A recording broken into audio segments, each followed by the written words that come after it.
बिस्मिल्लाहिर्रहमानिर्रहीम, अस्सलाम वालेकुम। कैसे हैं आप सब लोग? आई होप आप लोग खैर वाफियत के साथ होंगे और अल्लाह ताला की रहमत में होंगे। तो जनाब 12 रबीउल अव्वल बहुत ज़्यादा नज़दीक है और हमारा शहर बिल्कुल दुल्हन की तरह सज चुका है। ये थोड़ा थोड़ा रोज़ाना बढ़ता जा रहा है और चाँद भी आप लोगों को नज़र आ रहा होगा कि चाँद भी अपने पूरे जोबन पर आने की कोशिश कर रहा है और इंशाल्लाह ताला आ जाएगा। और शहर की रौनकें इस टाइम बहुत ज़्यादा हैं और 12 रबीउल अव्वल बहुत बहुत ज़्यादा अच्छे तरीके से मनाया जाता है हमारे आज़ाद कश्मीर में। और देख सकते हैं कि हर गली, हर कोना किस तरह सजाया जा रहा है। और जहाँ पर लाइटिंग नहीं है वहाँ पर कागज़ के जो फूल और ताज वगैरह बने होते हैं उनसे सजाया जा रहा है। और ये रास्ता है सारा हमारे शहर का बाज़ार है, बहुत पुराना बाज़ार है, जहाँ बादशाह जहाँ से गुज़रते थे ना, ये वो वाला बाज़ार है।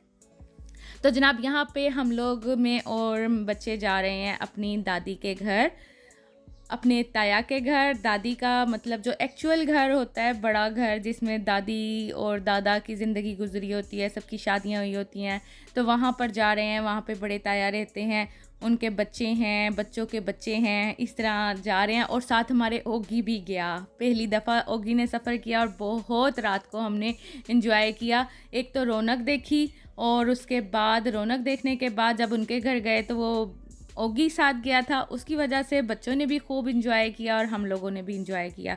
तो जनाब इनके लिए आपने दुआ करनी है। इनका नाम मोहम्मद सलीम है और ये मेरे बड़े जेठ हैं और इनकी 5 जनवरी को डेथ हुई थी। तो प्लीज़ इनके लिए आप सब ने दुआ करनी है, अल्लाह पाक इनको जन्नतुल फिरदौस में जगह अता करे और इनकी कब्र को एक रोशन सितारा की तरह हमेशा कायम व दायम रखे। तो जनाब ये बच्चे हैं सारे और ये अली हैदर, एक अली है, ये अली ब्लू शर्ट में है और ये साथ हैदर है इसका छोटा भाई। ज़ैनब इनकी फुप्पो लगती हैं, तो ज़ैनब भी आपको आज नज़र आ गई हैं। हम एक्चुअली ज़ैनब ही के घर आए हैं और ये मेरा ससुराल वाला घर है, मेरी सास माँ का, मेरे जेठ का। अल्लाह पाक इस घर को हमेशा कायम व दायम रखे। और ये देखें जी बच्चे सारे बहुत शौक़ से मुझे कह रहे हैं मैं इनकी ना किसी इसकी बच्ची की ना वानिया की मैं इसकी नानी लगती हूँ और उसकी मैं चाची लगती हूँ ज़ैनब की, और जो अली और हैदर है ना उनकी मैं दादो लगती हूँ। यहाँ पर देखें ओगी ऐसे सोया, बाइक पे इतना थक गया था ओगी, तो उसने यहाँ पर पहुँच कर ना बस अपनी नींद पूरी करी और बच्चों ने बहुत कोशिश करी इनको जगाने की, ओगी को, पर ओगी ने कहा मैं तो बहुत थका हुआ हूँ, मैं तो आज सोता रहूँगा। यही बस बहुत बच्चे खुश हो रहे थे ओगी को देखकर। और साथ ये वापसी पे बच्चों ने कहा हमने शवारमा खाना है, तो मैंने इन दोनों को शवारमा लेके दिया। ईमान ने पहले खा लिया था, अब ये मलाइका शवारमा अपना एंजॉय कर रही है। और ये साथ मलाइका ने ना एक बर्तन का, एक हमाम है मेरे जहेज़ का, उसमें ना बर्तन रखे हुए थे और ये टॉयज़ रखे हुए थे, स्टफ्ड टॉयज़। तो ये मलाइका को कहीं मिल गई। ये ओगी के लिए चूहा तलाश कर रही थी या बिल्ली तलाश कर रही थी। एक है बिल्ली हमारी इसी तरह की, मलाइका के बचपन की, तो वो मिली नहीं। ये चीज़ें मिस्टर बीन का कार्टून बन गया, मिल गया कार्टून जो मिस्टर बीन का भालू होता है, तो वो मिल गया। तो वो बस उसी से ही खेलना शुरू के, ओगी और कैंडी उससे खेलें। तो यहाँ पर कैंडी के साथ में गपशप करी थी। कैंडी उदास रहती, ओगी तब उदास होता है जब ओगी को हम पिंजरे में बंद कर देते हैं और उसके बाद जब ओगी को भागने का मौका नहीं देते। तो आज भागा हुआ है, अब खुश होके आएगा ओगी। पर जब वो बाहर जाता है ना तो घास और जो टांडे वगैरह यहाँ पे बाहर जंगल बने हुए हैं, तो उसकी वजह से उसको ज़ुकाम हो जाता है, बहुत ज़्यादा तबीयत ख़राब हो जाती है। फिर छुप छुप के बैठता है। पंखे अभी तक बंद नहीं हुए क्योंकि अभी इतनी ठंड नहीं हुई कि पंखे बंद हो जाएं, पर अब लगता है 1-2 दिनों में बारिश हो जाएगी। बादल तो बहुत ज़्यादा बाहर बने हुए हैं, तो बारिश जब हो जाएगी तो फिर शायद पंखे भी बंद हो जाएं, तो ओगी को फिर उबला हुआ अंडा खिलाना पड़ता। यहाँ पर बच्चों ने शवारमा खा के उसके रैपर्स ऐसे ही फेंक दिए थे। तो रात सोने से पहले कमरे को सेट करना ज़रूरी होता है कि सुबह जब उठें तो ज़्यादा मैस ना हो।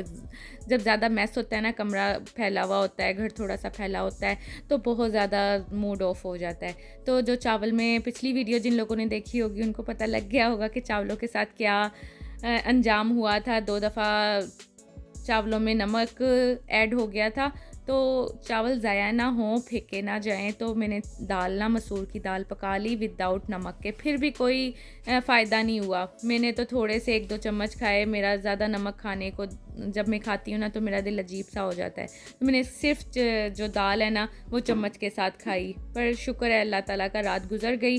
तो ये सुबह का टाइम है, जो सुबह का टाइम संडे का होता है तो वो काफ़ी लेट होता है। और बाहर का जब लेट हो जाते हैं ना संडे को, अगर बाहर से नाश्ता करना है तो संडे को आपको अर्ली मॉर्निंग उठना पड़ेगा। और अर्ली मॉर्निंग ना उठेंगे तो यहाँ पर जो 2 तरह के नाश्ते मिलते हैं वो उनका टाइम ख़त्म हो जाता है। एक तो यहाँ पर हफ्ते में सिर्फ़ एक दिन हलवा पूरी मिलती है, वो भी संडे को, वो भी सुबह कम से कम 8 बजे और ज़्यादा से ज़्यादा 9 बजे तक यहाँ पर हलवा पूरी मिलती है। और उसके बाद जो काले चने सफ़ेद चने जो पके हुए मिलते हैं तो वो भी बहुत जल्दी संडे को ख़त्म हो जाते हैं, क्योंकि सब लोग बाहर से तो नाश्ता कर रहे होते हैं। तो जनाब हमारा टाइम ख़त्म हो गया था। तो जो रात की दाल पकी हुई थी उसके साथ फिर ये घी लगी रोटियां पका रहे हैं। तो ये जो घी लगी रोटियां पकाना सीखी थी मैंने अपनी फ़राह बहन से सीखी थी, जो कुछ महीने पहले मेरे घर आई थी, और उसके साथ मैंने वीडियोस भी बनाई थी। आप लास्ट वीडियो देखिएगा, वो मेरी बहुत प्यारी बहन है। तो जब उनकी शादी हो चुकी थी और मेरी नई नई शादी हुई थी तो मैं उनके घर गई तो तब उन्होंने ऐसे रोटी पकाई थी। अगर आप रोटी पकाते हैं ना दाल के साथ और सालन के साथ, आपने रोटी खानी है, चाय के साथ, अचार के साथ खानी है, तो आपको इसी तरह पकानी पड़ेगी रोटी। इससे बहुत ज़्यादा क्रिस्पी और बहुत अच्छी बनती है। कि सबसे पहले तो आप तवे पे रोटी डालें, उसके बाद कुछ भी अल्ट पल्ट नहीं करनी रोटी को। आपने उस पर ना कच्ची रोटी पे घी डाल देना है और उसके बाद आपने इस तरह सेकनी है जिस तरह आपको नज़र आ रहा है। तो इतनी क्रिस्पी और इतनी अच्छी रोटी बनती है ना। तब सर्दियों में इस तरह की रोटी मेरे घर ज़्यादा बनाई जाती है। पराठे ज़्यादा हैवी हो जाते हैं और वो बच्चे इतने ज़्यादा शौक़ से नहीं खाते। ये दाल पकी हो, मूंग मसूर की पतली सी दाल पकी हो, मसूर की दाल पकी हो, माश की दाल हो और आलू गोश्त का सालन हो, ठीक है, उसके साथ ये रोटी इतनी अच्छी लगती है। और आपके पास कोई सालन नहीं, आपके पास अचार है और चाय है, तो जनाब इसका टेस्ट ही अलग से आ जाता है। तो चाय यहाँ पर मैंने रोटियाँ बना ली हैं और साथ ही ये हमारा समझ लें कि नाश्ता भी है और दोपहर का खाना भी है। तो यहाँ पर रोटी बनाकर अब मैं जल्दी से कोशिश करूँगी कि मैं महीने का सामान ले आऊँ। 16 तारीख हो चुकी है, अभी तक मेरे घर में ग्रोसरी नहीं आई। इस महीने इतनी लेज़ी हुई मैं कि बस जो थोड़ा सा सौदा थोड़ा थोड़ा ला के जिस तरह गुजारा करना था वो मैंने कर लिया। पर अब ऐसा लगता है कि ग्रोसरी किए बगैर गुजारा नहीं होना।